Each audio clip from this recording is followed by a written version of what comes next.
Ya vamos a dar inicio al cuarto bloque del día de hoy de fibrilación auricular, por lo que los rogamos a todos que entren al salón, por favor. Así es, doctor Torres.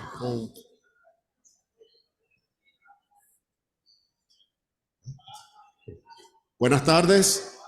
Vamos a continuar con el programa y vamos a estar con el bloque de arritmias, específicamente de fibrilación auricular.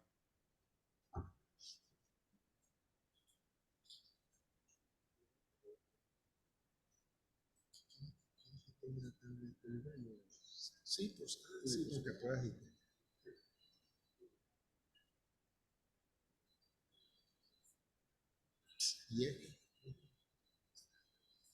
Ok, a propósito, hoy la Asociación de Ritmo Cardíaco de la Sociedad Europea de Cardiología, en conjunto con el HRS, la Sociedad de Ritmo Asia-Pacífico y la Sociedad Latinoamericana de Ritmo Cardíaco, han propuesto celebrar hoy, 1 de marzo, el Día de la Toma de Conciencia de las Arritmias, y es una promoción ya que se estima que aproximadamente 1 de cada 3 personas a lo largo de su vida pues puedan tener arritmias cardíacas, y como todos ustedes saben, la fibrilación auricular es la arritmia cardíaca más prevalente, de manera que nada mejor que hacer este bloque, este simposio en el día de hoy con este motivo.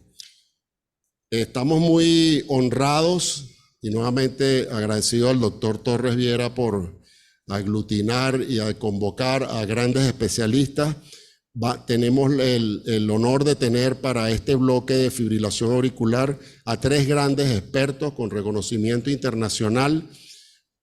Vamos a hablar sobre la recién publicada guía de fibrilación auricular que se publicó online hace apenas 3 meses y fue presentada ya publicada en la revista el JACC y en el Circulation en enero del 2024, donde se hace mención a las nuevas guías para el manejo y el diagnóstico y el manejo de fibrilación auricular.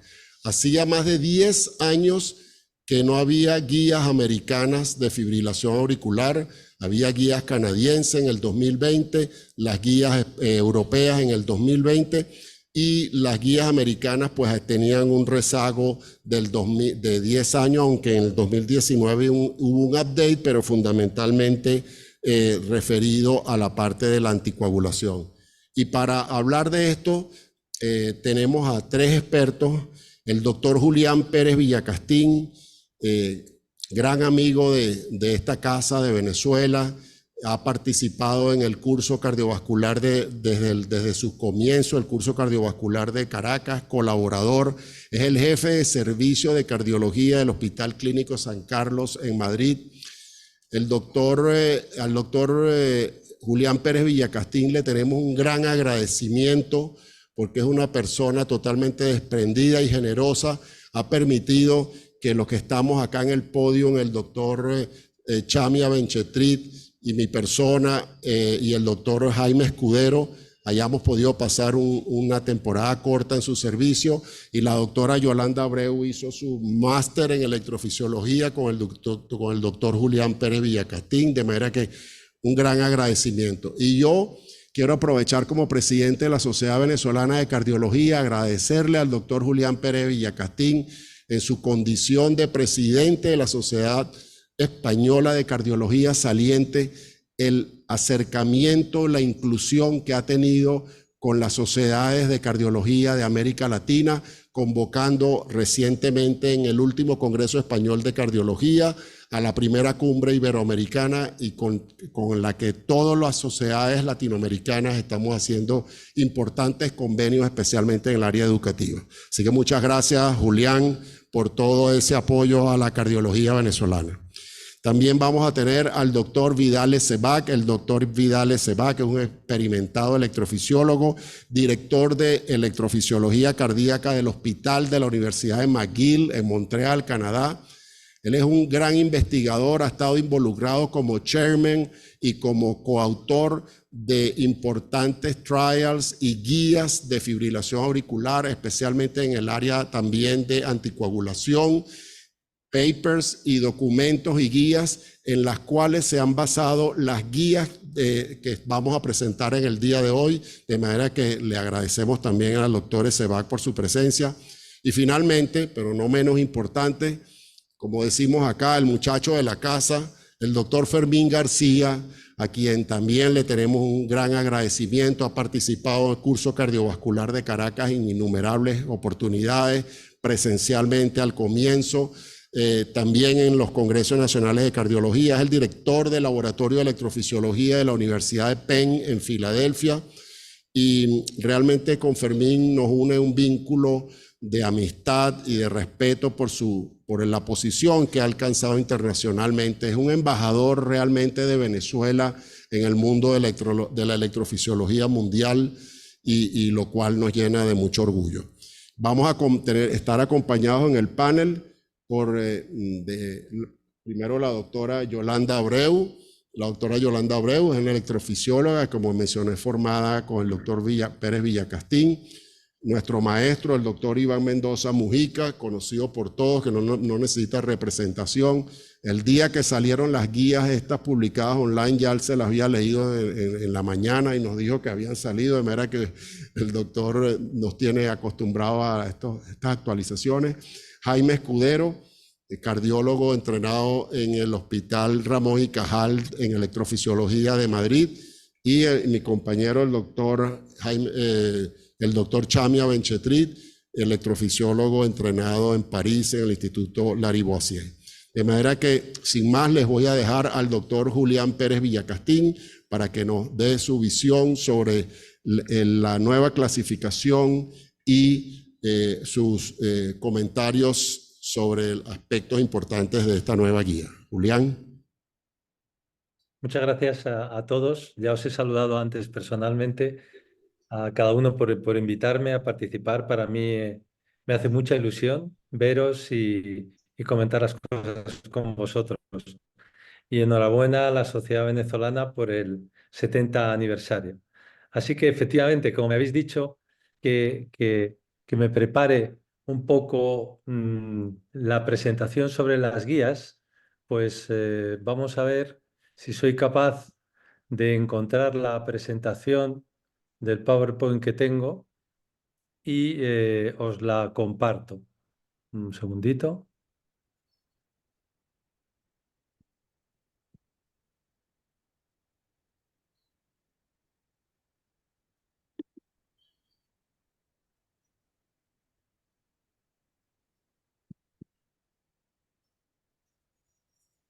Vale, no sé si estáis viendo mi presentación. Hola. ¿Me escucháis bien? No se ve, doctor. Todavía no la estamos viendo, doctor. Ah, perdón, un momentito.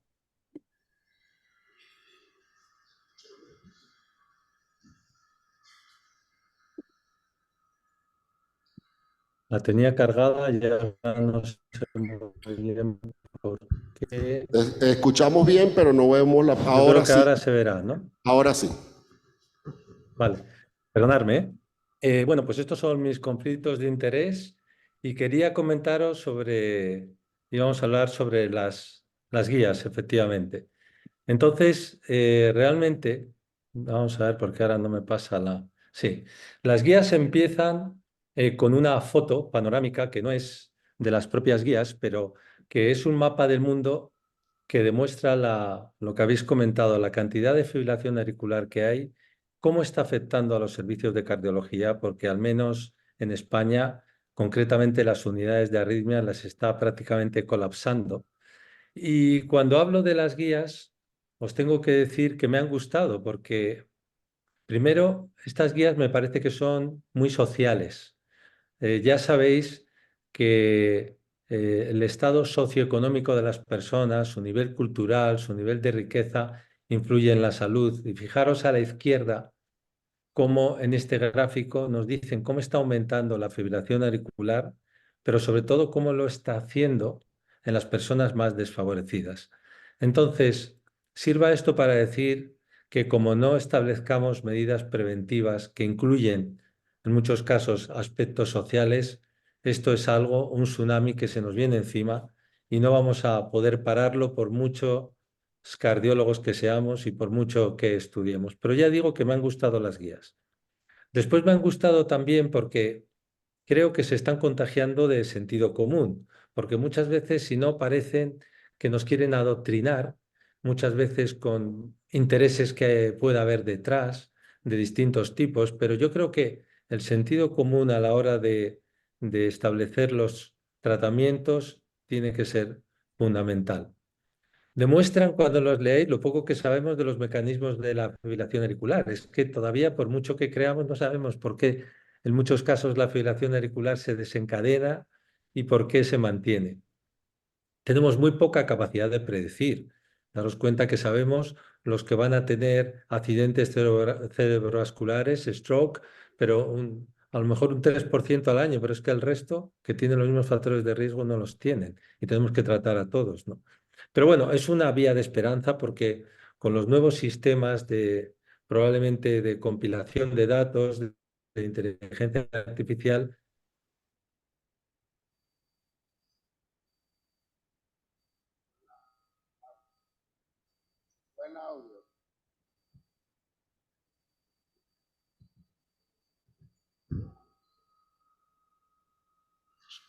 Se le cayó el internet al doctor Eliodoro. Si quiere, ves comentando alguna cosa de lo que él estaba hablando.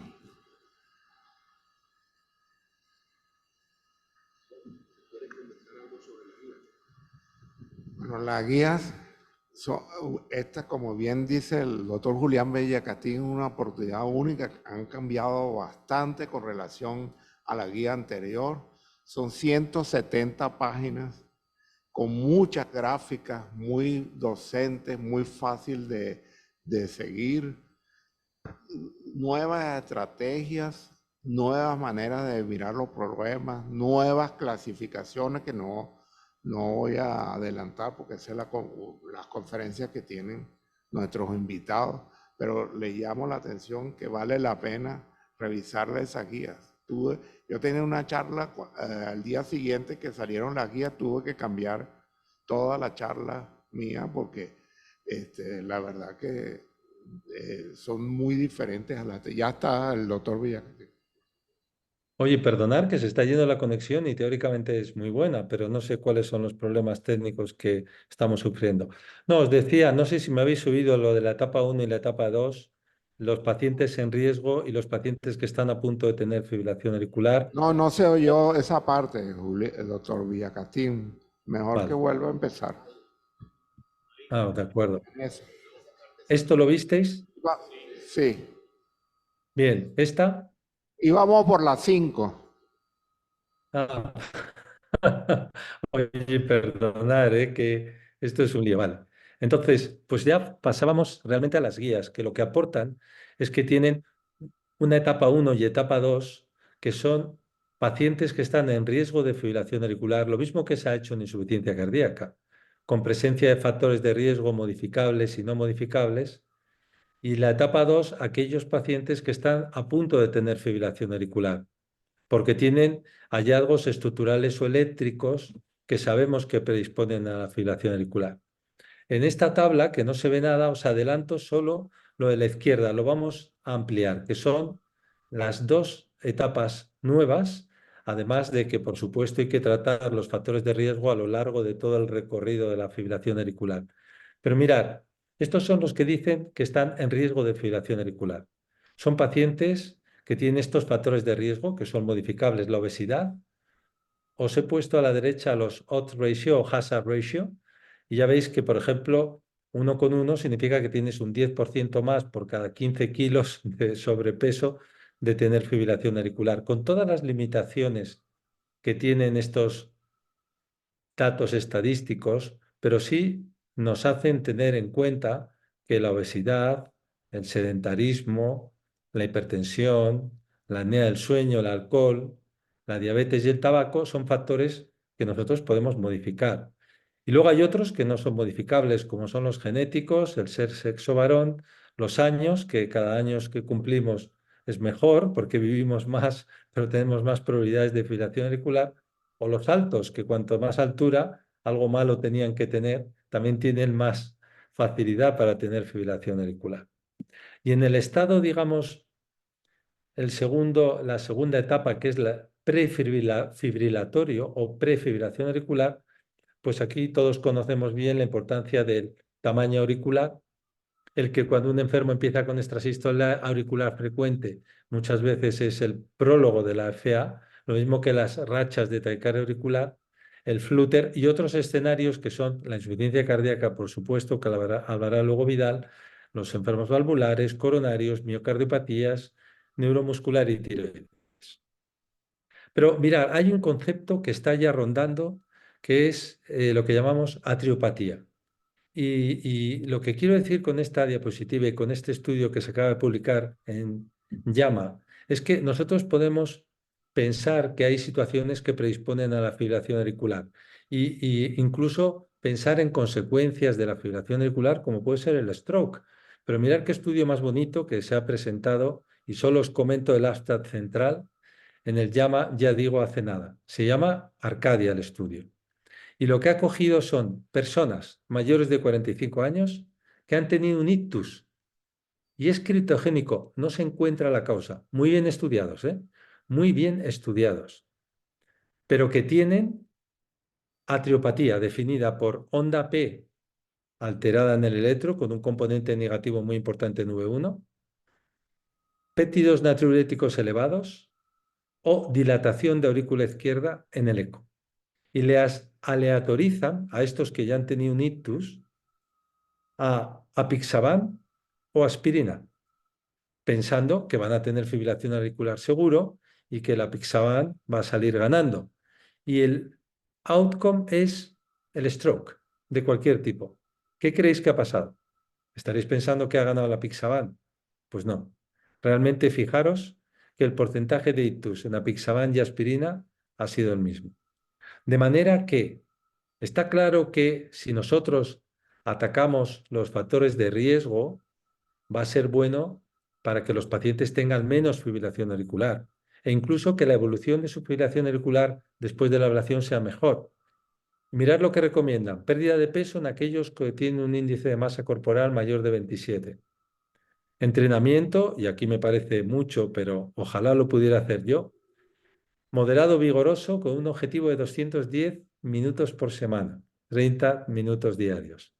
No fumar, reducir o eliminar, si puedes, el consumo de alcohol, controlarte bien la tensión arterial y prevenir la apnea y tratarla con CPAP si se puede. Todo esto está fenomenal. Y estoy de acuerdo, que conste que estoy de acuerdo y que me gustan las guías. Pero tenemos que individualizar. Si tenemos a este chico de 55 años con palpitaciones, con un poco de sobrepeso, que bebe un poquito cuando sale a cenar, que tiene este electro tomando ya flecainida, que como veis tiene rachas de, llámalo como quieras, taquicardia auricular focal, fibrilación auricular focal, no os hagáis ilusiones. Por mucho que le tratemos, es probable que nunca lleguemos a obtener el mismo resultado que tenemos cuando tratamos a los pacientes con ablación de fibrilación auricular. Porque lo veamos como lo veamos, la ablación es mejor que los fármacos. El problema es que no se puede utilizar en todo el mundo. Hay que coger la fibrilación auricular pronto. Y fijaros cómo este paciente, con todas las rachas que tenía, cómo queda después de la ablación. Pero esto es lo que comentaremos a lo largo de la charla de hoy. Aunque vuelvo a repetir, creo que es muy importante luchar contra estos factores de riesgo, pero muchas veces cuando ya la fibrilación auricular está establecida, hay que utilizar pilares robustos y no son los fármacos precisamente los mejores para tratar esto comparados con la fibrilación auricular. Pero volviendo al inicio, el problema que tenemos es que las unidades de arritmias se están colapsando porque hay muchísimos más enfermos con fibrilación auricular susceptible de ablación que electrofisiólogos, por lo menos aquí en España. Muchas gracias a todos. No quiero extenderme más.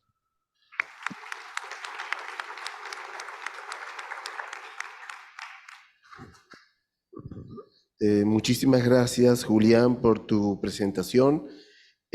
Por motivos de tiempo, el doctor Vidal, vamos a adelantar su conferencia y él nos va a hablar sobre la relación entre fibrilación auricular, insuficiencia cardíaca y las opciones que deberíamos tener según estas nuevas guías. Y quería comentar que el doctor Vidal ha sido un gran apoyo para América Latina, tanto así que él tiene uno de sus cupos para los fellows, especialmente para los fellows que vienen de América Latina. Bueno, ¿me escuchan? ¿Ves los diapositivos? Sí, perfecto. Excelente. Pues muchísimas gracias. Es un gran honor poder presentar en su Congreso Cardiovascular de Venezuela. Voy a hablar de la ablación de FA en pacientes con insuficiencia cardíaca y función ventricular reducida. Aquí son mis conflictos. Sabemos que la FA es una enfermedad que tiene una progresión con el tiempo. Si vemos, ¿ven mi pointer cuando lo muevo aquí? Sí, se ve. Okay. Si ven en esta curva aquí, eso es una población general de pacientes con FA tratados con fármacos y podemos ver que a lo largo, con un tiempo de seguimiento de 15 años, hay un porcentaje de pacientes con FA paroxística que progresan a una FA persistente. En ese metaanálisis de estudios hecho por uno de nuestros fellows, comparamos esas poblaciones con estudios de ablación y podemos ver aquí en rojo que en los estudios de pacientes tratados por ablación de FA, parece que hay una disminución de la progresión de la FA hasta una FA persistente.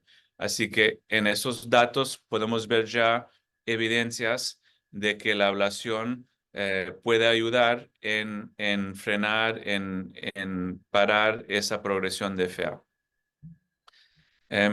Tenemos varios estudios ya de hace muchos años que han comparado la estrategia de control de frecuencia contra una estrategia de control de ritmo para pacientes con FA. Esos estudios ya son de antes de la época de ablación de FA.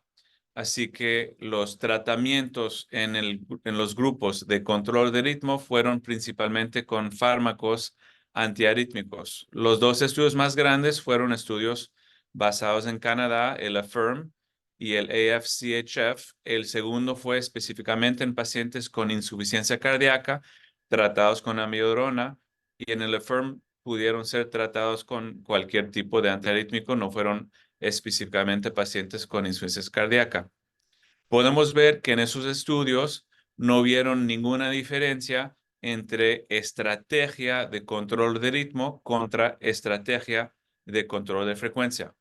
Utilizo precisamente la palabra estrategia porque fueron estrategias que fueron comparados, no la presencia o ausencia de fibrilación auricular. Aquí podemos ver en esos gráficos la tasa de pacientes con FA en los dos grupos en cada estudio. Y podemos ver aquí, por ejemplo, que en el estudio AFFIRM, en el grupo que intentó controlar el ritmo, pues igual hubieron muchos pacientes, 37% de los pacientes que a pesar de los fármacos quedaron en fibrilación auricular. Y en el grupo de control de frecuencia hubieron pacientes que mantuvieron ritmo sinusal y cuando comparamos las dos estrategias tenemos una diferencia de solo 28% de tasa de FA.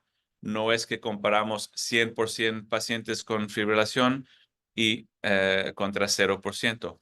En el estudio AFCHF la separación fue un poco mayor, pero igual podemos ver que habían pacientes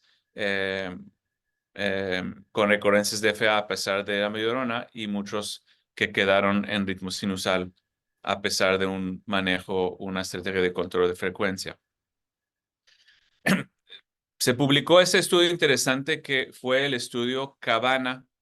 Hay que notar que el estudio Cabana no fue un estudio de estrategia control de frecuencia contra control de ritmo.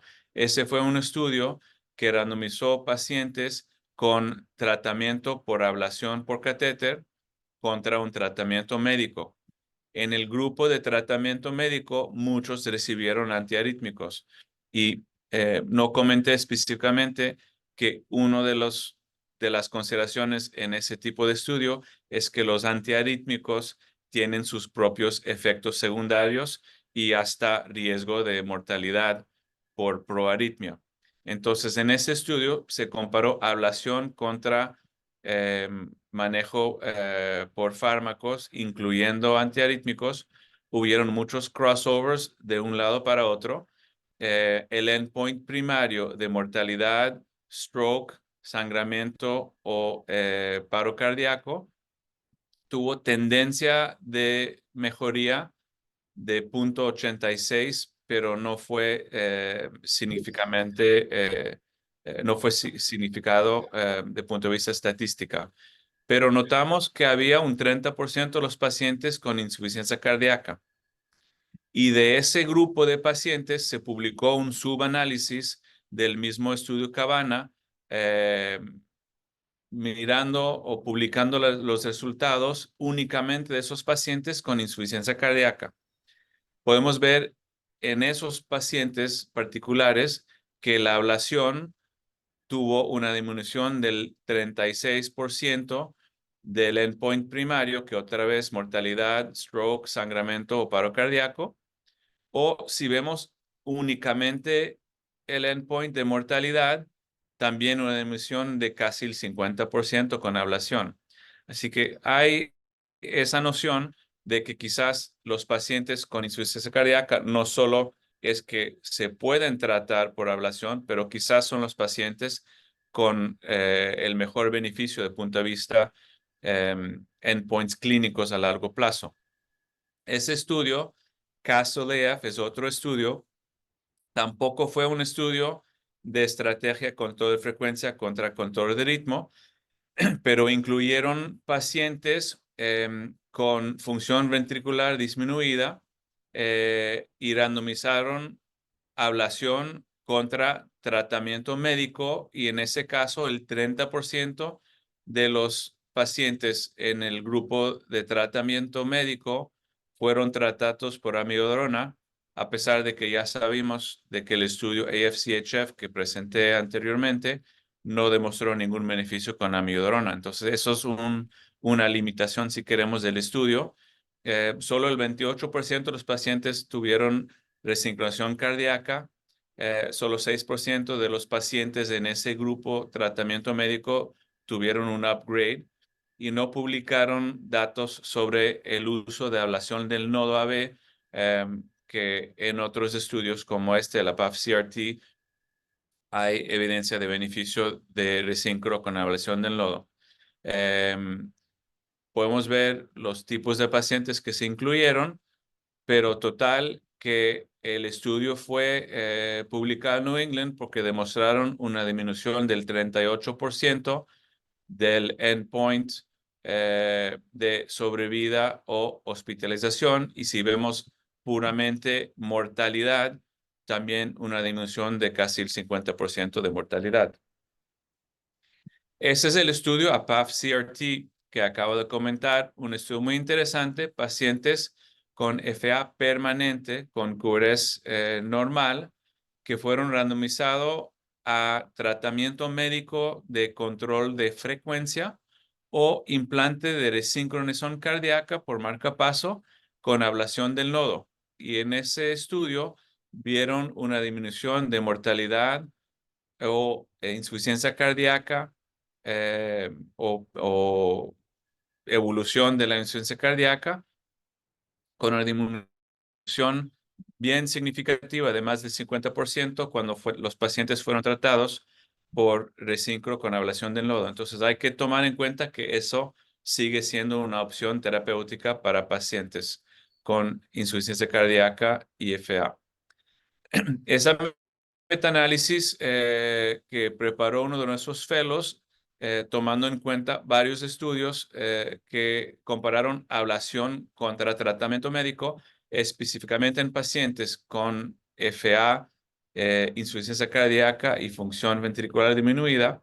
Podemos ver que hay una disminución de mortalidad del 50%. En Canadá hicimos un estudio que se llama RAFT-AF. Este estudio fue un estudio puramente control de frecuencia contra control de ritmo. Es una réplica, si queremos, de los estudios anteriores que no demostraron ningún beneficio, pero en ese caso el control de ritmo obligatoriamente fue basado por estrategia con ablación de FA. Separamos en dos subgrupos los pacientes con insuficiencia cardíaca con función reducida del inferior a 45% o función preservada de mayor a 45%. Algunos puntos es que no fue ningún prerequisito que el paciente tuvo un desfibrilador implantado antes del estudio y no hubo prerequisito de fallo de tratamiento por antiarrítmico. Es más, en el grupo de control de frecuencia fue prohibido uso de antiarrítmicos o amiodarona, al menos que fue necesario por taquiventricular, pero fue totalmente prohibido porque ya vimos que no hay beneficio. Y por encima, el grupo de control de frecuencia fue específicamente comentado que el control de frecuencia, si no fue bastante bien controlada, que el uso de ablación de nodo estaba recomendado. El paper de los métodos fue publicado en el 21. Los resultados del estudio fueron presentados en el ACC del 21. Y aquí, resumiendo, ya platiqué de los criterios de inclusión. Incluimos pacientes con una carga de FA bastante alta o paroxística, pero con carga bastante alta, o persistentes, dos tipos, o persistente a largo plazo hasta un máximo de 3 años. Los pacientes también tenían BNP, criterios de BNP según el tipo de paciente, también elevados para tener, de punto de vista objetiva, evidencia de insuficiencia cardíaca. Un estudio relativamente grande por estudios de randomizados de ablación, 400 pacientes con un buen seguimiento. Aquí podemos comparar esa gráfica con las anteriores en ese estudio de control de frecuencia contra ablación. Podemos ver una diferencia en verdad en FA. En el grupo en rojo de control de frecuencia, esos pacientes sí fueron pacientes con una tasa alta de FA del 90%. Y en el grupo de ablación conseguimos eliminar FA en el 80% de los pacientes y la tasa de FA varió entre 15 y hasta 19%. Entonces, teniendo una separación de la tasa de FA entre los dos grupos, más posibilidad de poder ver una diferencia en los resultados clínicos. Ese fue el endpoint primario de mortalidad o eventos de insuficiencia cardíaca, una tendencia de disminución de casi el 30%, desafortunadamente, porque el estudio fue parado un poco temprano por el comité del DSMB. No llegamos a tener el onda P inferior a 0.05, pero quedó cerca y vemos una tendencia de beneficio de ablación contra el control de frecuencia. Una nota adicional, estamos en ese momento en el proceso de colectar y analizar un seguimiento de más largo plazo para ver cómo varió esos endpoints con más datos de más largo plazo, y eso esperamos poder presentar en un futuro. Aquí podemos ver los endpoints primarios, que si vemos pura mortalidad separado de insuficiencia cardíaca, que los dos mostraron una tendencia de beneficio. Los otros endpoints secundarios que también son importantes, calidad de vida, 6-minute walk, BNP, función ventricular, eso sí, todos demostraron beneficios significativos. En los subgrupos podemos ver que tendencia de mejoría en pacientes menos enfermos. Los FA de largo plazo, hasta 3 años, menos señal de beneficio, pero pacientes más al inicio de la enfermedad, más señal de beneficio. Seguimos. Ya está la publicación completa en Circulation del 22 y podemos ver que aunque no fue significativo de punto de vista estadística, hay una tendencia de beneficio de endpoints sólidos y los endpoints secundarios todos demostraron beneficios. Eso aquí fue una metaanálisis de varios estudios de ablación que pudieron demostrar tendencia o disminución significativa de mortalidad, 0.06, de stroke, 0.63, y de insuficiencia cardíaca, 0.64. Entonces, ya cuando vemos varios estudios en una metaanálisis, podemos ver índices de disminución de esos endpoints clínicos que son importantes. Me tocó publicar el editorial de esa metaanálisis y los puntos que sacamos en el 2020 fueron, primero, que depende del tiempo de seguimiento. No podemos esperar en un estudio con un seguimiento de 6 meses ver beneficios en mortalidad, en stroke y en insuficiencia cardíaca. Esos estudios fueron seleccionados porque tenían seguimiento de por lo menos 2 años. Y ese punto de ver a largo plazo qué pasa es algo que tenemos que ver. El RAFTF ya presentó y vamos a seguir con el seguimiento más largo plazo. Otro estudio canadiense que estamos haciendo del punto de vista de anticoagulación, todavía no lo presentamos. Y el EAST-AFNET, un estudio europeo muy importante que se acaba de publicar. Aquí podemos ver, ese estudio fue un estudio de control de ritmo precoz contra un manejo médico sin control de ritmo en un grupo de pacientes de casi 3,000 pacientes, todos con FA diagnosticada menos de un año antes de empezar en el estudio. Y el endpoint primario fue disminuido de punto de vista significativo del 20% de mortalidad cardiovascular, stroke o insuficiencia cardíaca o síndrome coronario agudo. Podemos ver aquí que en el grupo de control de ritmo, inicialmente un 8% de los pacientes tuvieron ablación y a los 2 años hasta el 20% pasaron a tener una ablación.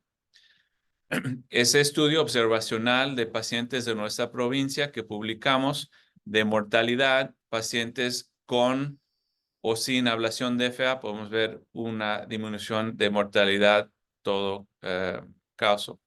Cuando hablamos de complicaciones, también vimos en nuestra provincia que las tasas de complicaciones en pacientes con ablación de FA, a pesar de tener insuficiencia cardíaca, fueron parecidos a las complicaciones de todos tipos de pacientes y bastante favorables. También podemos ver que estas complicaciones, o sea, son de tasas parecidas a otros estudios o inferiores. En Canadá publicamos esas guías o opiniones sobre las indicaciones en el 2020 y ya empezamos a hablar de ese grupo de lo cual estamos hablando, FA con insuficiencia cardíaca. Ya las guías europeas salieron con una indicación clase 1 de pacientes con FA y taquimiopatía, que esos son pacientes con mayor evidencia de beneficio, y otros pacientes con clase 2A de indicación, donde pensamos que la ablación puede ayudar a la insuficiencia cardíaca. Esas son las guías que acaba de presentar nuestro colega, que se publicaron hace unos meses del 2023. Aquí la línea en rojo del grupo de pacientes con insuficiencia cardíaca, hablando de que hay pacientes en los cuales debemos considerar ablación de FA. Esa gráfica, que es bastante compleja, pero está muy bien hecha, habla de pacientes con insuficiencia cardíaca y FA, pensar si hay que hacer cardioversión o no. Si no, en todos hay que empezar por un control de frecuencia, según la función ventricular, evitar bloqueadores del calcio que están contraindicados en función disminuida en ese grupo, y luego evaluar cuáles son los pacientes que pueden beneficiar de ablación. Y en esos dos lugares diferenciaron bastante bien los criterios de pacientes que pueden ser los más favorables a un beneficio por ablación. Cuando es una miopatía sospechada causada por la FA, pues lógicamente si se elimina la FA, podemos pensar que la miopatía se puede corregir. El paciente a estadios más precoces de la enfermedad, más probable que pueden beneficiar.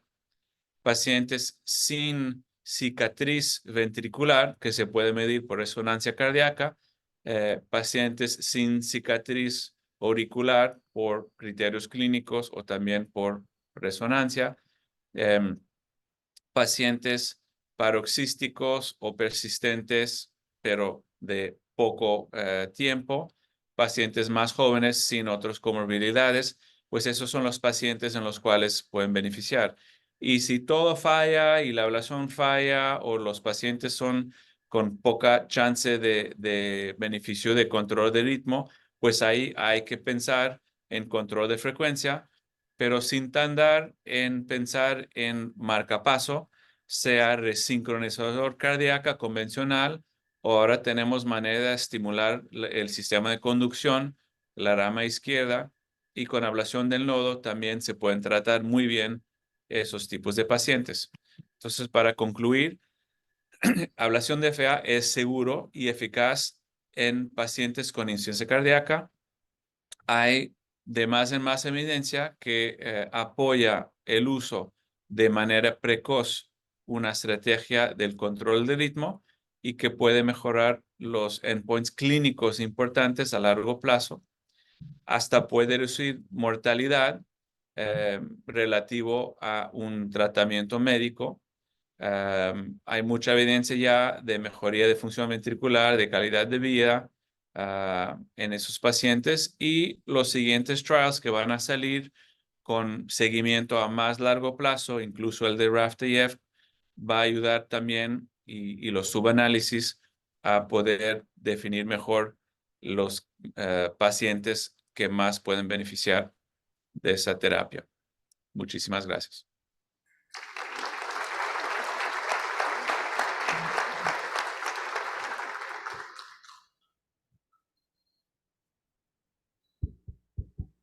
Hola, ¿se escucha?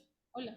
Buenas tardes, ¿cómo están? Bueno, voy a aprovechar de saludarlos otra vez y agradecerles por las presentaciones y por acompañarnos hoy aquí. Muchas gracias al doctor Ezebac, a Fermín, bueno, my partner, espero que el trámite sea positivo y tenerte pronto por aquí. Y mi muy querido profesor Julián, muchas gracias por las presentaciones.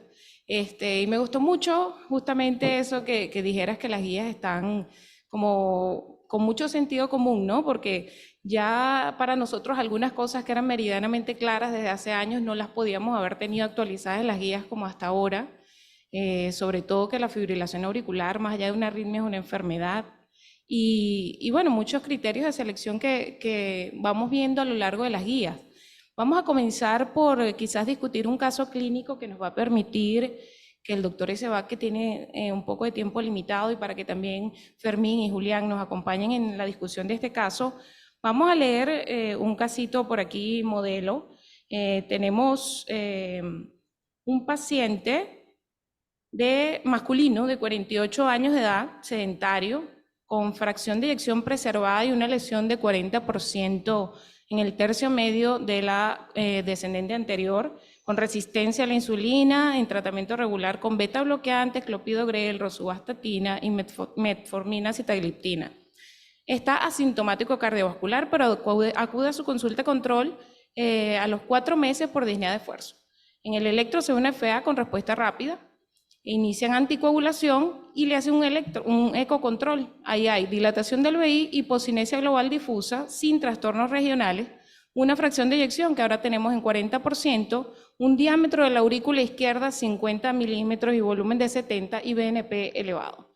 ¿Qué haríamos? Y sobre todo basándonos en ese cuadro que nos ponen ahí de pacientes seleccionados en las guías, también yéndonos a lo mismo, el sentido común y la individualización del paciente. ¿Qué harían ustedes?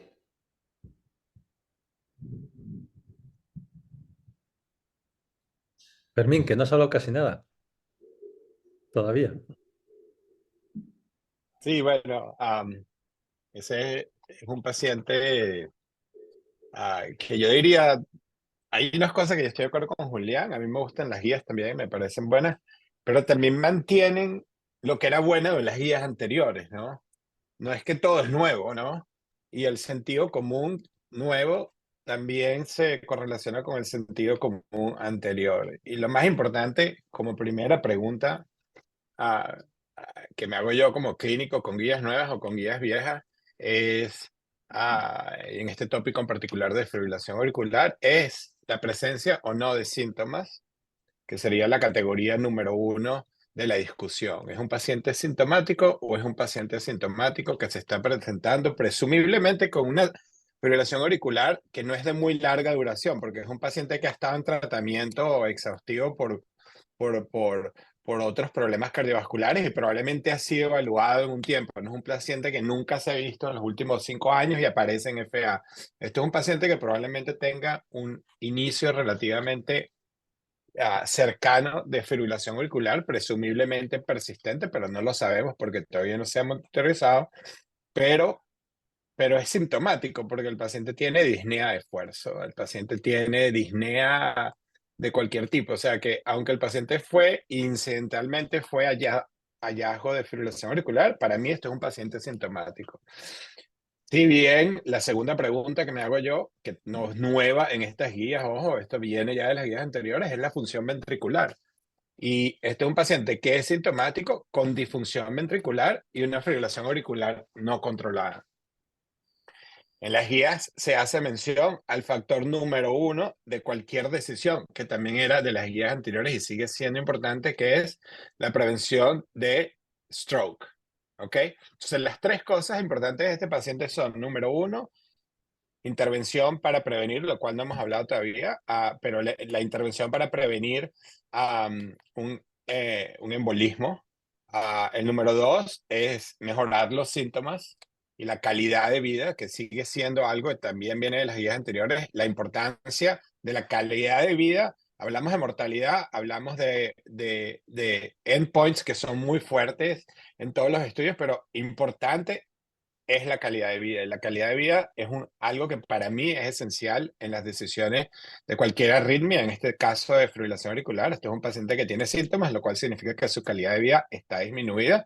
Y el tercer, como un hard endpoint, como digamos, un hallazgo importante a largo plazo de prevenir, es que con una fibrilación auricular, en este caso, taquicárdico no controlado, de frecuencia cardíaca, ni siquiera tiene una disfunción ventricular, digamos, leve a moderada. Entonces tienen las 3 características que caen todas en las guías anteriores y nuevas clínicas, pero que ahora se refuerza mucho el conocimiento de decir, este es un paciente que se va a beneficiar por control del ritmo, más que solamente control de la frecuencia cardíaca. Entonces yo diría como clase 1, aquí estamos entrando a que este es un paciente que va a ir mejor con control del ritmo que el control de frecuencia cardíaca, que necesita anticoagulación, y que donde vamos a poner la discusión en la mesa, que es lo interesante, sería dónde colocamos la indicación de ablación para fibrilación auricular versus qué droga utilizaríamos para tratar la fibrilación auricular. Es importante tener en consideración que no todas las drogas están disponibles en todos los países. Si bien las guías son guías, digamos que podrían aplicarse a diferentes continentes porque todas las sociedades están, pero por ejemplo, yo no sé cómo será la situación en Venezuela hoy en día, pero yo recuerdo que las únicas drogas que estaban disponibles era amiodarona y uno de las clase 1 de antiarrítmicos, no había sotalol, no había dofetilida. Este es un paciente que si uno va por las guías, la droga ideal sería dofetilida. Eso no está disponible en Venezuela, o no estaba, no lo sé, hoy en día. Pero es un paciente que no probablemente puedes usar, uno en clase 1, y sotalol también podría ser una opción, pero si ves las guías con disfunción ventricular, no. Y la otra opción sería amiodarona. Ahora tienes un paciente joven con amiodarona. No sería lo ideal, que también en las guías importante, lo baja de indicación la amiodarona para los pacientes jóvenes. Entonces, aquí se abriría el capítulo de tratar el ritmo y cómo tratar el ritmo, y creo que es importante adaptar esto al entorno socioeconómico de cada país en particular con las drogas que estén disponibles. Entonces, sería potencialmente un paciente que uno podría ser muy agresivo y decir, bueno, mira, aquí hay que tratar el ritmo. ¿Considerarían ustedes, Vidal, Julián, una ablación, por ejemplo, en el entorno apropiado, pero definitivamente es un paciente que va a mejorar su calidad de vida, su función ventricular, probablemente con control del ritmo? De acuerdo. Una de las cosas que también lo pone muy claro en las guías, que viene importante a colación, este es un paciente que está entrando a tu oficina con fibrilación auricular. No sabemos cuánto ha durado y no sabemos la carga de arritmia, que también es importante definirlo. Esto es un paciente que es persistente porque está en AFib por más de una semana, lo que serían los estadios que describió Julián, o este es un paciente que está entrando y saliendo de fibrilación auricular constantemente, por lo cual también es importante dentro de las guías el monitoreo del paciente para definir en qué, digamos, stage tú vas a clasificar al paciente. Sería algo también importante porque eso ayuda a la decisión en cuanto a la discusión del potencial de success o no success de cualquier intervención en particular. De acuerdo, exacto. Estamos de acuerdo en que lo que deberíamos intentar ofrecerle a este paciente es control de ritmo, y aquí pudiera abrir una pregunta tanto para Julián como para el doctor Ezebac. Por un lado, Julián, hablaste de los factores que probablemente ecocardiográficamente no favorecerían tanto los buenos resultados en ablación. Este paciente del caso por ahí tiene una aurícula en 50. ¿Eso es de verdad determinante junto a los otros factores de riesgo que tiene, o podríamos considerar algunas otras cosas? Y para el doctor Ezebac, bueno, hay cosas que por la calidad de los estudios, la ética, entre otras cosas, no van a salir en las guías, pero nos sorprende el Castle HTX con los resultados que nos dio en pacientes terminales prácticamente con insuficiencia cardíaca previo trasplante, que se vieron todos favorecidos de la ablación de fibrilación auricular en cuanto a puntos duros. ¿Qué nos podrían decir al respecto de esas dos cosas? Bueno, Yolanda, pues claro, para explicar un poco a los cardiólogos generales lo que pasa con la fibrilación auricular, es que es como si solo hubiera unas células rebeldes inicialmente dentro del corazón que disparan cuando quieren, que sería la fibrilación auricular focal, pero esa rebelión se va contagiando si lo dejas y van haciéndose rebeldes muchas más células, de manera que la fibrilación auricular va junto con el remodelado anatómico que ya tiene este paciente, que tiene 50 de dilatación de aurícula izquierda de diámetro anteroposterior, ya quiere decir que esa aurícula está dilatada y cada vez va a ser más difícil el ponerlo en un ritmo sinusal estable. Yo les doy siempre una opción. La primera opción es la cardioversión, porque te va a dar muchas cosas la cardioversión. Primero, te va a decir cómo está esa aurícula, si realmente responde al choque y se mantiene en ritmo sinusal, por supuesto, pensando, como ha dicho Fermín, que este paciente está continuamente en fibrilación auricular, porque pudieras llevarte la sorpresa de que entra y sale, ¿no? Y esa cardioversión la solemos apoyar, en este caso, cuando hay disfunción ventricular, como no creemos mucho en el dofetilide nosotros y tampoco lo tenemos en España, pues en amiodarona. La amiodarona es buena y es segura si la controlas a corto plazo. Lo que no puedes es dejar a un enfermo joven con amiodarona 3 años, porque te hace un problema seguro, ¿no? Más del 20%. Pero a corto plazo, pericardioversión, y tú le das el choque y ya ves cómo responde. Imagínate, si mejora, ya sabes que el ritmo sinusal es lo que necesita este paciente 100%. Y además lo puede conseguir. ¿Que vuelva a entrar en fibrilación auricular? De cara a mí, para ya intentar mantener ese ritmo sinusal de forma estable. O sea que, contestando a tu pregunta, ¿tiene de malo este paciente la dilatación del auricular izquierda? Tiene de bueno que es virgen entre comillas, no sabemos cómo va a responder. La cardioversión podría ser la que mantuviera el ritmo sinusal durante un tiempo, la que nos mostrara una mejoría sintomática, con lo cual atribuimos entonces parte de sus síntomas a la FA, y la que nos da muchos más argumentos para que si vuelve a entrar en fibrilación auricular después de haber mejorado una temporada, a por todas con la ablación. Vidal. Sí, pues estoy 100% de acuerdo con lo que dijeron mis dos colegas. Según el caso, estoy de acuerdo de esa etapa de cardioversión con amiodarona para mantener un ritmo sinusal un cierto tiempo. Es una buena estrategia. También puede permitir que la función ventricular mejora y se abre más opciones de antiarrítmicos. También lo que va a favor es que los síntomas del paciente comenzaron hace 4 meses, que da la idea que puede ser que la FA no es de muy largo plazo, puede ser algo más recién. Acerca de la pregunta de la severidad de la insuficiencia cardíaca, en lo que se puede considerar ablación, creo que no depende tanto de la severidad de la insuficiencia cardíaca. Hemos hecho ablaciones en pacientes con función de 10-15%. Lo que depende más es la severidad de la enfermedad auricular. Si la FA es muy permanente con una aurícula fibrótica de largo plazo, esa aurícula no va a tener una tasa de éxito alto. Pero eso no tiene que ver necesariamente con la función ventricular en el momento. Si el paciente tiene una FA recién, no de tan largo plazo, y factores que ya comentamos de las guías, de potencial de ser buen candidato, se debe considerar. Y también empezando por hacer una calibración que puede ser más fácil y más rápido de hacer para tratar de estabilizar y mejorar el paciente.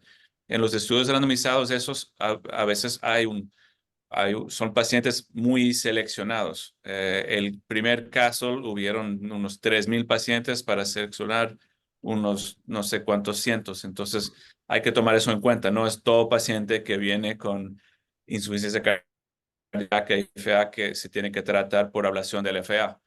Quizás muchos de esos pueden ser tratados con ablación del nodo AB. Pero lo más importante es la etapa de la dolencia auricular en lo que se encuentra el paciente para poder determinar si es factible lograr un control de ritmo sinusal. Muchísimas gracias. Solamente un comentario. Es que, bueno, acabamos de salir de una excelente conferencia de insuficiencia cardíaca y muchas veces lo que vemos es que pasan muchos meses hasta que compensa la insuficiencia cardíaca para tomar la conducta sobre la fibrilación auricular.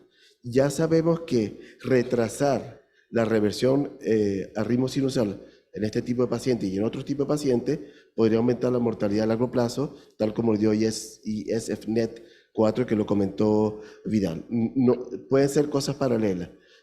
Tratar la insuficiencia cardíaca e intentar revertir al ritmo sinusal, muy en especial en pacientes tan jóvenes como lo comentó Yolanda.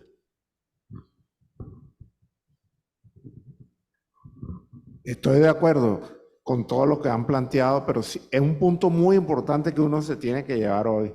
Siempre trate la causa, si existe una causa, porque no me quedó claro cuál es la causa que produjo esta disfunción ventricular y esa fibrilación, si el paciente tenía una enfermedad coronaria o no, o tenía alguna situación que lo haya podido llevar.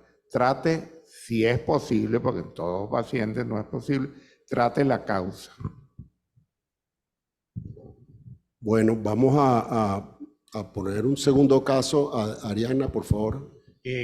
Antes quería comentar también algo, que también esta insuficiencia cardíaca, al llevar a la dilatación de las aurículas, dilata los anillos tanto mitral como tricuspidio y eso puede empeorar aún más la insuficiencia cardíaca. O sea, el que mantengamos el paciente mucho tiempo con fibrilación auricular. Por eso, de acuerdo con todos, hay que actuar rápido para llegar a ritmo sinusal. Este es un caso clínico acerca de algo que está ahora, que es nuevo en estos guidelines, que son los episodios de frecuencia auricular elevada. ¿Qué es eso? Esos son episodios de frecuencia elevada que se ven en los dispositivos. Estos dispositivos son los que tienen electrodos auriculares, los marcapasos, desfibriladores resincronizadores y los monitores cardíacos implantados que lo hacen a través de unos algoritmos de software. Son episodios que suelen ser de más de 5 minutos de duración con una frecuencia auricular mayor de 175. Son pacientes que no tienen antecedentes de fibrilación auricular, que no tienen síntomas de fibrilación auricular y que no han sido registrados fibrilación auricular en ningún electro. Un término paralelo a este o similar, aunque no es lo mismo, no es tan exacto, es lo que se llama fibrilación auricular subclínica.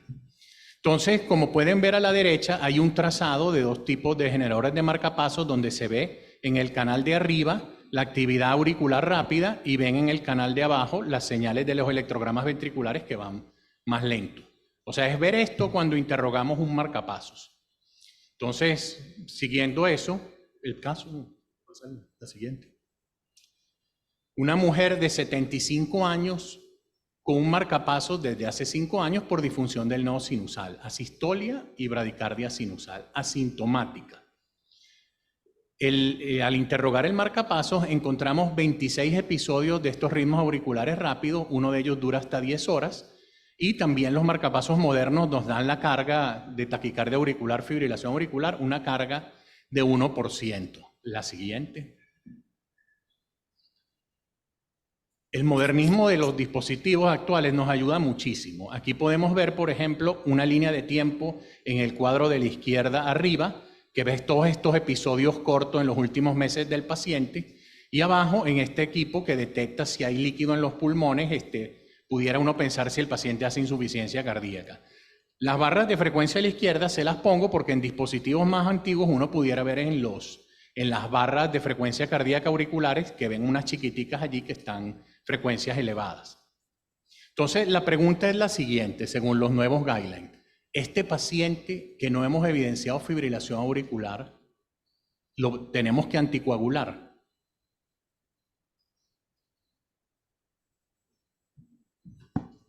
La pregunta para el doctor Julián, para Vidal o Fermín, siéntanse cómodos cualquiera de los tres en responder la pregunta. Sí, si me permites, Fermín. Claro, aquí tenemos, sabéis que hay varios estudios que han analizado esto, en el NOA, en la Artesia.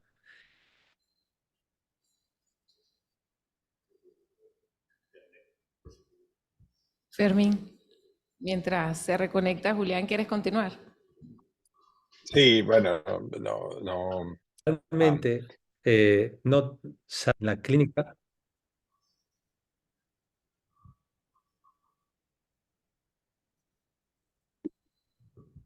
Creo que ahora ya te vemos mejor, Julián. Se había caído la conexión. Está intermitente, sí. Fermín, porfa. Yo, obviamente que esta discusión es basada en las guías, entonces, en tu presentación, Jaime, tienes que terminar de evaluar al paciente. Lo único que sabemos es que tiene... ¿Estás otra vez, Julián? Sí, decía que la Dale. conexión de Filadelfia es mucho mejor que la de Madrid, pero mucho mejor. Perdona, que estabas hablando, no te quiero interrumpir, que estabas comentando. No, era para que no se nos quedara dormido el auditorio, así que dale, sigue tú. Claro, que aquí no hay que tener miedo a tomar tus propias decisiones, porque primero, si os fijáis, la carga rítmica, que es lo que comentaba antes Fermín, yo creo que es algo muy importante. Es muy distinto tener episodios muy recortaditos de fibrilación auricular a tener episodios que duren más de 24 o 48 horas, que clínicamente ya sabíamos que son los que, por ejemplo, cuando cardiovertes al paciente, etcétera, se relacionan con la posibilidad de stroke. Y luego, ¿qué otros factores de riesgo tiene esa persona? Porque si esa persona tiene una aurícula dilatada, si tiene un flujo en la orejuela enlentecido, si tiene humo, por ejemplo, en el eco, si tiene hipertrofia ventricular izquierda, si tiene hipertensión arterial, si tiene diabetes, si tiene... A medida que vas sumándole puntitos, al final tú tienes que tomar la decisión de si anticoagularlo o no. Y entonces lo que ves es la otra parte. ¿Qué posibilidades tiene de sangrar? Es distinto a una persona que pueda tener una angiodisplasia intestinal o que haya sangrado varias veces que una persona que esté bien. Yo, desde luego, si es mi madre y creo y veo que tiene episodios de fibrilación auricular y veo que va a tolerar bien la anticoagulación, pues yo prefiero utilizar, por ejemplo, un anticoagulante directo que sea el que ha demostrado una buena relación calidad, perdón, de riesgo-beneficio, como puede ser apixaban, y no tengo ningún problema en anticoagularla, independientemente de las guías. Lo que sí está claro es que la aspirina no es buena ni es suficiente, eso sí está claro. Ahora, tú puedes optar con una carga tan pequeña de FA y episodios tan recortados de decir, oye, no le producen síntomas, no considero que sea necesaria la anticoagulación, o por el contrario, en vista de los otros factores de riesgo, anticoagular. Yo defendería cualquiera de las dos opciones. De acuerdo. ¿Y qué Y me yo creo que dicen de los también es pacientes que importante están ahí? no olvidarse del resto de la historia clínica. Nos estás poniendo una arritmia. Y si bien las arritmias es de lo que estamos hablando ahorita, no mencionaste, por ejemplo, la función ventricular del paciente, si tiene enfermedad vascular, si tiene diabetes, si tiene hipertensión, que son factores todos importantes al momento de decidir si se va a anticoagular a alguien o no con fibrilación auricular. Que vemos este nivel de arritmias y yo me asusto, y yo quisiera estar anticoagulado, pero el tratamiento es basado en un assess clínico, ¿no? Si tú me dices que esta señora tiene 75 años y es mujer, pues entonces no tiene más nada. Ahí estás como en un punto donde tú dices, bueno, ¿la anticoagulo o no la anticoagulo? Ahora, si me dices que la señora también tiene diabetes, etcétera, pues vas confrontando, pero hay que tener en cuenta que eso también tiene que ser parte de la decisión, ¿no? Que esto probablemente va a terminar en fibrilación auricular, es lo más probable, ¿no? En algún momento, es más, yo me atrevería a decir que esos trazados son fibrilación auricular. Claro. Lo Sí, podemos sí. llamar como lo queremos llamar. Lo Sí. podemos llamar episodios de alta frecuencia, lo podemos llamar lo que queramos. Para mí, esos son trazados de fibrilación auricular paroxística. Ajá. Te iba a completar, ¿no? El ecocardiograma es normal, no es hipertensa, no es diabética. Solo tiene ese chat box de 2 puntos por su edad y 1 punto por mujer. Y estás viendo eso. Y bueno, solamente eso, pero en los nuevos guidelines consideran que este paciente pudiera ser anticoagulado. Tiene una indicación 2B. Y lo otro que quería es, este paciente, que es mío, que es muy importante en este tipo de pacientes, es hacerle seguimiento, a ver qué pasa más adelante. No sé si quieren intervenir algo más, si no paso lo que ocurrió. No, lo que dicen las guías precisamente es que esta paciente está en prefibrilación auricular, está en prefibrilación auricular. Entonces, en ese estadio, como tú dices, si tú la sigues de cerca, es que cualquier opción que tomes es buena. Prueba de ello es que es 2B. 2B quiere decir que haz lo que quieras, lo que consideres apropiado. Ahora te cuento lo que dice. Vino a los 5 años después, ya tenía 80 años y ya reportaba cansancio. Tenía 228 episodios, uno llegó a durar 61 horas y la carga era de 24%. Abajo pueden ver en el índice de líquido en la cavidad torácica que estaba en insuficiencia cardíaca, sí, insuficiencia cardíaca. Y bueno, les cuento que yo la anticoagulé antes y una de las razones que era la mamá de un colega y lo discutimos mucho. Y bueno, al seguirla a los 5 años en todo ese tiempo, vimos que fue buena idea porque estos pacientes evolucionan a fibrilación auricular. Un solo comentario es que hay que revisar bien los trazados, porque puede haber sobredetección y en muchos pacientes tú puedes pensar que tienen fibrilación auricular y no simplemente ruido del cable auricular.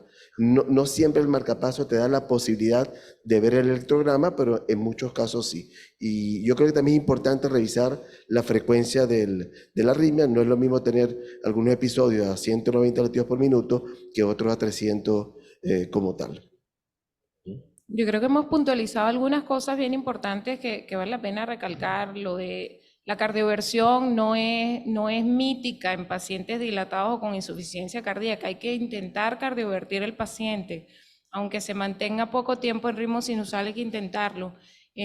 Bueno, estos estudios, el NOA, el Artesia, antes de ellos el ACER, del TRENDS, nos generaban esa duda, ¿no? ¿Cuánto? Pero ya todos nos demuestran que la carga de arritmias, la carga de FA y la duración de FA o de pre-FA es lo importante para tomar las decisiones, pero tenemos esa penumbra entre aquellos que tienen 1 y 2% de riesgo de ACV, que salen otros scores de riesgo, el Garfield, pero no nos suman mucho a la hora de decidir. Entonces yo creo que ahí sí que hay que discutirlo con el paciente y tomar la mejor decisión posible al respecto. Vamos a pasar a otro caso clínico para quizás entrar en otro tópico.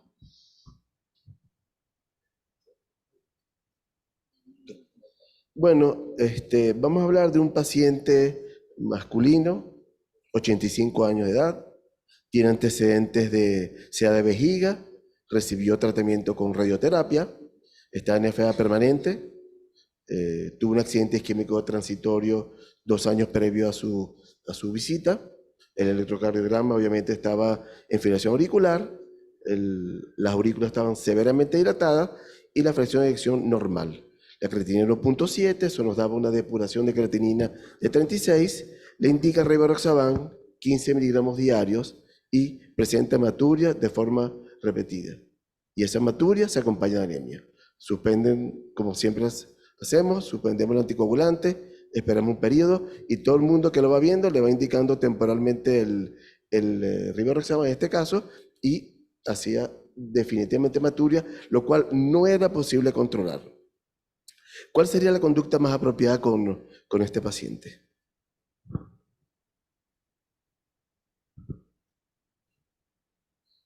Fermín, Julián, ¿están por ahí?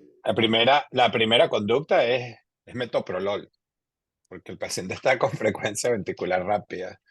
Y ahí tienes la primera, es un paciente que va a desarrollar. Adecuada. Ok, en inglés, eso significa diferente, ok, está en español, perdón. Entonces lo que estamos hablando en realidad es cómo prevenir que el paciente tenga otro evento cerebrovascular.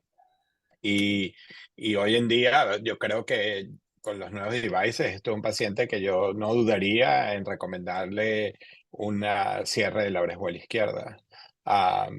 Sin duda, porque es mejor que no hacer nada. Y obviamente que el problema a estas alturas va a estar relacionado con que para poder llevar al paciente a un cierre de orejuela izquierda, tú tienes que anticoagularlo por un tiempo determinado. Y si no lo puedes anticoagular por un tiempo determinado, ahí es donde viene el problema, porque entonces el device pudiera ser más un problema que un beneficio. Lo último que quieres hacer es tener un trombo en un device en la orejuela izquierda. Entonces, tú un paciente que si de verdad no puede tomar nada de anticoagulación, es un paciente que va a tener un riesgo de stroke o un paciente que lo va a tener que considerar como lo consideran las guías y como siempre se ha hecho, de opciones quirúrgicas del cierre de la orejuela de forma epicárdica que no involucre el endocardio. Hoy en día, con Watchman y con otros devices, tú tienes la opción de hacer anticoagulación por 45 días con una droga anticoagulante o tienes opción de hacer aspirina y Plavix. Pero lo que te estás describiendo, que es una hematuria por radiación, eso va a sangrar con lo que le pongas.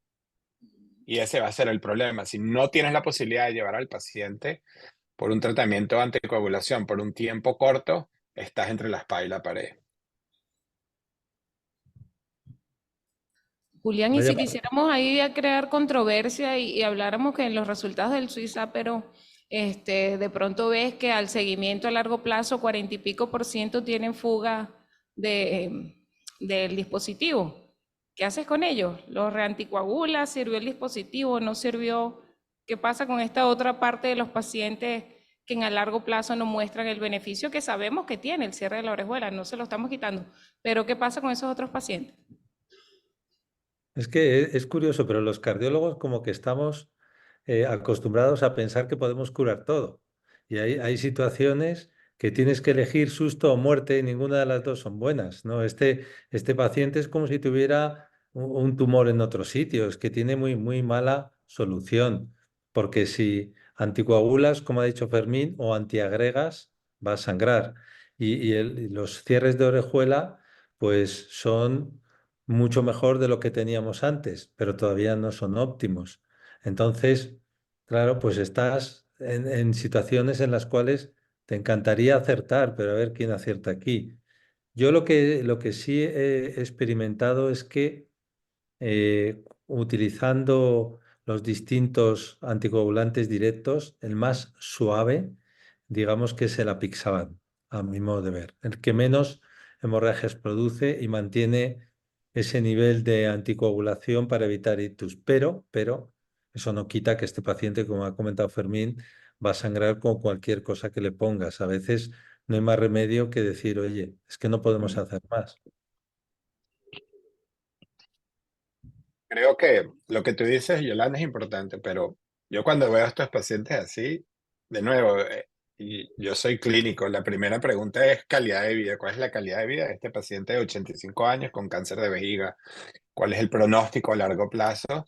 Y si bien lo que tú dices es verdad que pueden haber leaks, pero eso es como decir que los devices no funcionan. Para el endpoint mayor para mí es un paciente, y cuando tú ves la función del device, en realidad lo que tú estás previniendo no es que tenga otro accidente transitorio. De repente lo que en realidad estás previendo es un embolismo catastrófico que te deja el paciente paralizado. Y para mí eso, yo te lo digo, yo lo pienso para mí como si fuera yo el paciente. Yo no quisiera estar en una cama hemipléjico. Entonces, eso sí lo protegen los devices. Esa experiencia de leaks con las nuevas generaciones es menos frecuente que con la primera generación, que es lo que acaba de decir Julián. Los devices siguen mejorando, pero todavía no son perfectos. Pero es mejor que tener un stroke masivo, porque lo que estás protegiendo es un émbolo grande que se va a la arteria cerebral media o al intestino o alguna cosa por el estilo, que yo sí creo que eso vale la pena considerarlo. Ah, y la pregunta es, ¿you give up? ¿Te rindes o haces algo? Y yo creo que eso depende de la respuesta del paciente y la posibilidad del paciente de entender lo que estamos hablando. Aquí en este caso no hay solución perfecta. Yo, en mi experiencia con lo que tú estás escribiendo clínicamente, hasta aspirina sangra la vejiga porque una cistitis intersticial por radiación. Eso sangra con nada. Ahora, obviamente que es un trabajo multidisciplinario con los urólogos, etcétera, y ver si tu paciente podría tener una solución. Y la otra alternativa es decir, sabes, muerde aquí y esperemos que no te pase nada, pero yo creo que esa decisión es del paciente y no cerrar las puertas, ¿no? Y decir, bueno, si tú tienes un buen paciente de 85 años, de repente, en este caso, el tumor de vejiga está controlado. Ahora, si tiene una sobrevida de 1 año, ¿cuál es el punto de hacer esto, no? Yo creo que todas esas cosas son factores que vienen a colación, pero si la discusión aquí es en pacientes con contraindicación de anticoagulación, que no sea en el caso extremo que tú estás presentando, porque yo estoy de acuerdo con Julián, hay veces que uno tiene que decir, mira, ya llegamos, o sea, ya no podemos ofrecer más nada. Pero si lo que estamos discutiendo en realidad es cierre de orejuela en pacientes con contraindicación anticoagulación de alguna forma que no sean tan complejos como el caso que tú describiste, yo sí creo que hay un beneficio hoy en día para prevención de stroke mayores. Que si son perfectos, no lo son, pero son mejores que las primeras generaciones. Son más fáciles de poner, son más seguros de poner, la incidencia de leaks es mucho menor.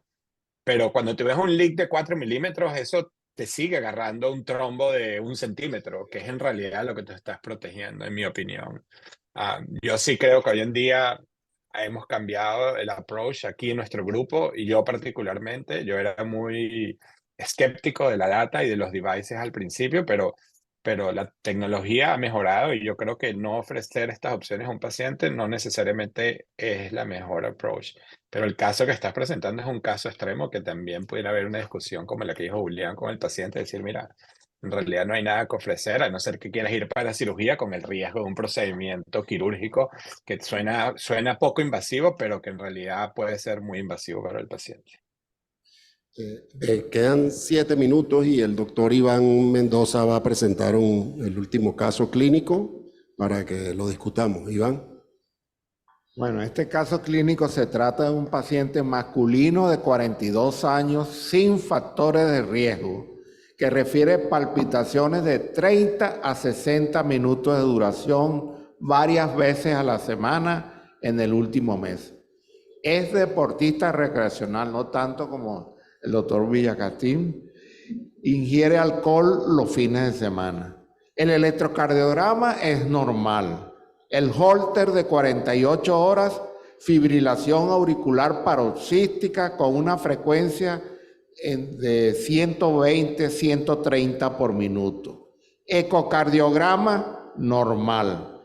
Fue tratado con bisoprolol, 5 miligramos, mejoró, pero no desaparecen los síntomas. Holter a los 30 días, la misma densidad de arritmia con respuesta ventricular ahora más lenta. ¿Cuál sería la conducta más apropiada en este caso, estimados colegas? Mira, perdonad, voy a hablar yo primero. Yo lo que haría sería, iría a donde Fermín y que me hiciera la ablación, pero inmediatamente. No quiero ni tomar ni 50 miligramos de flecainida, ni propafenona, ni nada.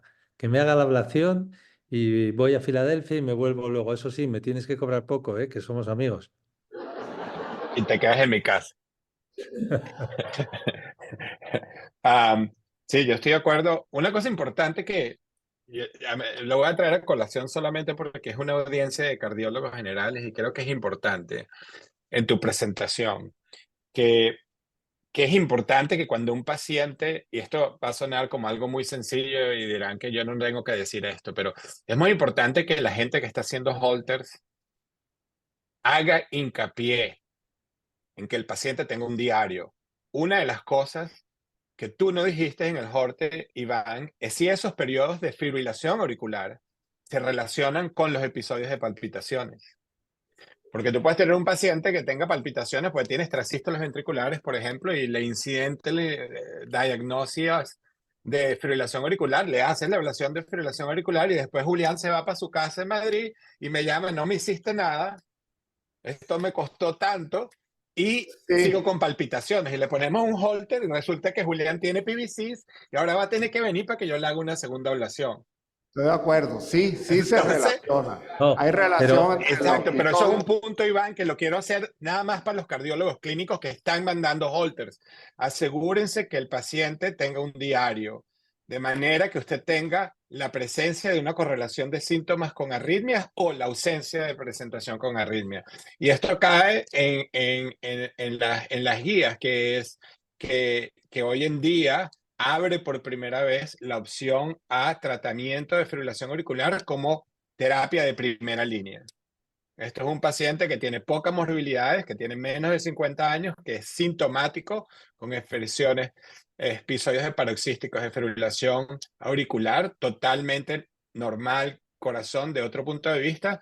Y esos son pacientes que usualmente se comportan como arritmias focales, la mayor parte de ellos, de las venas pulmonares. Y este es el paciente que en realidad tú vas a mejorar su calidad de vida de forma tremendamente y potencialmente. Lo otro que empieza a entrar como un mensaje también en las guías es que puedes parar la progresión de la enfermedad. Entonces yo sí creo que estoy de acuerdo con Julián y si no, si fuera yo me voy a Madrid para que me lo haga Julián también.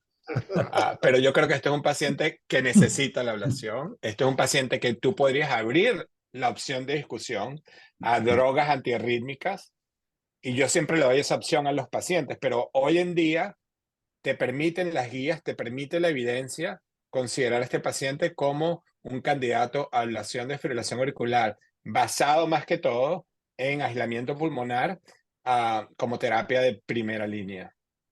Oye, en relación con lo que ha dicho Fermín, os voy a un truco que yo utilizo porque ahí sí que se escapan pacientes y es cuando te cuentan las palpitaciones, te las tienen que contar muy bien y que son arrítmicas desde el principio, porque hay casos, sobre todo mujeres de mediana edad y hombres también, que tienen palpitaciones rítmicas inicialmente, que luego degeneran en arrítmicas y son taquicardias o intranodales o ortodrómicas por una vía oculta, que luego tienen fibrilación auricular. Y esto tengo que reconocer que nos ha pasado alguna vez, que después de estar haciendo la ablación de la fibrilación auricular, de repente induces con el toqueteo una taquicardia regular con cores estrecho y dices, fíjate si lo que tiene además es una vía accesoria o intranodal. O sea, hacer siempre esa anamnesis detallada de cómo son las palpitaciones y el diario que dice Fermín.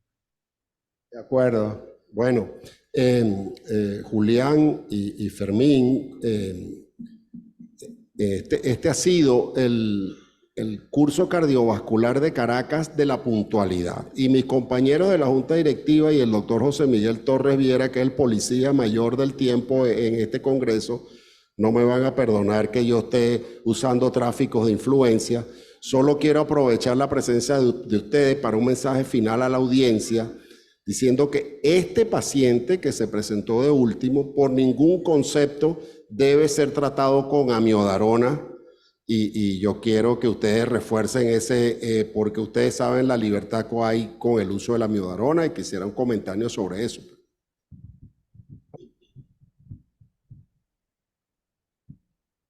Julián o Fermín, un mensaje sobre la amiodarona en este tipo de pacientes. Sí, totalmente de acuerdo con las guías y con lo que va a decir Julián, que es que para mí, y creo que en las guías no dijeron esto, de forma interesante lo dijeron en las guías de arritmias ventriculares europeas, que de paso son excelentes, que la amiodarona es clase 3. Para mí, amiodarona, un paciente como esto es clase 3. Es que no nos damos cuenta lo fácil que es dar fármacos antiarrítmicos y luego lo mal que lo pasan los pacientes, las complicaciones.